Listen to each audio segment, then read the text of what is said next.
తల్లిదండ్రులు తమ పిల్లలను తెలుగు మాట్లాడేలా ప్రోత్సహించాలని సూచించారు త్రిపుర గవర్నర్ ఇంద్రసేనారెడ్డి. ఇక రంగారెడ్డి జిల్లా నార్సింగిలో తెలుగు సంక్రాంతి సమ్మేళనం కార్యక్రమం నిర్వహించారు. ఈ సినిమాలో తన ప్రయాణానికి తెలుగు భాష మూలస్తంభంగా నిలిచిందన్నారు సీనియర్ నటులు రాజేంద్ర ప్రసాద్. ఈ ఉత్సవాల్లో 3000కు పైగా తెలుగు అభిమానులు, వివిధ రంగాలకు చెందిన ప్రముఖులు హాజరయ్యారు. తెలుగు సంస్కృతి కృషి చేసిన ప్రముఖులను సన్మానించారు నిర్వాహకులు.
మన యొక్క సంస్కృతిని కంటిన్యూ చేయడానికి ఈ రకమైనటువంటి కార్యక్రమాలు అవసరమని చెప్పి నేను మనవి చేస్తూ, నేను కూడా త్రిపుర పోయిన తర్వాత, గవర్నర్ అయిన తర్వాత, గత సంవత్సరం సంక్రాంతి తర్వాత సంక్రాంతి సంబరాలని చెప్పి అక్కడ ఉన్నటువంటి తెలుగు వాళ్ళందరినీ కూడా పిలిచి కార్యక్రమం నిర్వర్తించడం జరిగింది.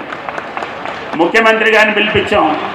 ముఖ్యమంత్రి గారు వచ్చి ఇదేం కార్యక్రమం, ఈ రకమైనటువంటి ఒక కార్యక్రమం ఉంటుందంటే, మాది సంక్రాంతి పండుగ ఉంది, పండుగ సందర్భంలో ఇక్కడ ఉన్నటువంటి వాళ్ళని అందరినీ కూడా కలుపుతున్నామని చెప్పాం.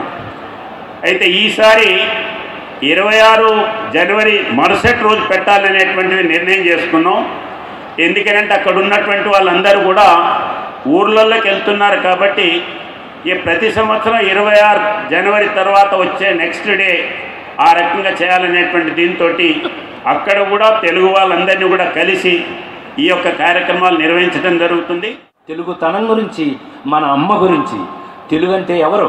అమ్మ. అమ్మను చూసుకోవడం కన్నా మనకు అంతకంటే పెద్ద పని ఉంటుందని నేను అనుకోను. వాడు ఎవడన్నా కానివ్వండి, తల్లిని సరిగ్గా చూడని వాడు మనిషే కాదు. సో అందుకని తెలుగు నా తల్లి. అందుకని అలాంటి తెలుగుని సంగమంగా తీసుకుని ఇలాంటి అద్భుతమైన కార్యక్రమాలు జరుపుతున్నందుకు ఇంకా ఎన్నో, మా గవర్నర్ గారు చెప్పినట్టు ఇంకా ఎన్నో గొప్ప ఇవి చేయాలని, మా బుద్ధప్రసాద్ అని చెప్పినట్టు ఇంకా తెలుగుని మహాద్భుతమైన పొజిషన్స్ తీసుకెళ్లాలని, తల్లిని అంత గొప్ప పొజిషన్లో పెట్టడం కన్నా మనకు మరొక బాధ్యత లేదని. తల్లిదండ్రులకు తిరిగి వెళుతూ ఏమి ఇచ్చాం? నీ జన్మభూమికి తిరిగి వెళుతూ ఏమి ఇచ్చాం? నువ్వు ఉన్న ప్లేస్లో నిన్ను ఎంతమంది గుర్తుపట్టగలుగుతున్నారు? మానవుడి స్థానంలోనే ఉన్నావా? ప్రజలు నిన్ను చూస్తే దైవమని భావించే స్థాయికి ఎదుగుతున్నావా? ఇవన్నీ చెప్పగలిగే జీవిత పాఠం ఒక భగవద్గీత మాత్రంలోనే ఉంది మిత్రులారా. ఏం విజ్ఞప్తి అంటే, క్రిస్టియానిటీ 2000 సంవత్సరాలు మిత్రులారా, ఇస్లాం 1400 సంవత్సరాలు.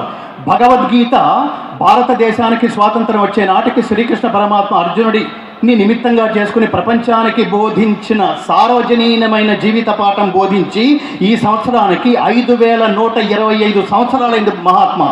ఈ రాష్ట్రాలలో ఉన్న ముఖ్యమంత్రులకు విజ్ఞప్తి, భగవద్గీతను 5వ తరగతి నుంచే సిలబస్లోకి దాన్ని ఇన్కల్కేట్ చేయండి. దయచేసి దీన్ని పాఠాలుగా రూపొందించి పిల్లలకి చెప్పండి. నైతిక విలువల వికాసానికి భగవద్గీత కంటే మించిన జీవిత పాఠం ఇంకొకటి లేదు మిత్రులారు. ఇప్పుడు చెప్పిన ఉదాహరణలు, Hinduism is so strong but Hindus are so weak unfortunately. కాబట్టి మనందరం ఏకమైతే మన భగవద్గీతని మనం కాపాడుకోవడం, మన తర్వాత తరాల వాళ్ళకి కూడా అందించగలిగే అవకాశం ఉంటుంది. ఇంగ్లీషుని కాటుకలా దిద్దుకో, కానీ ఒళ్ళంతా పూసుకుంటే నల్లబడతావు. తెలుగు మాట్లాడుకోండి.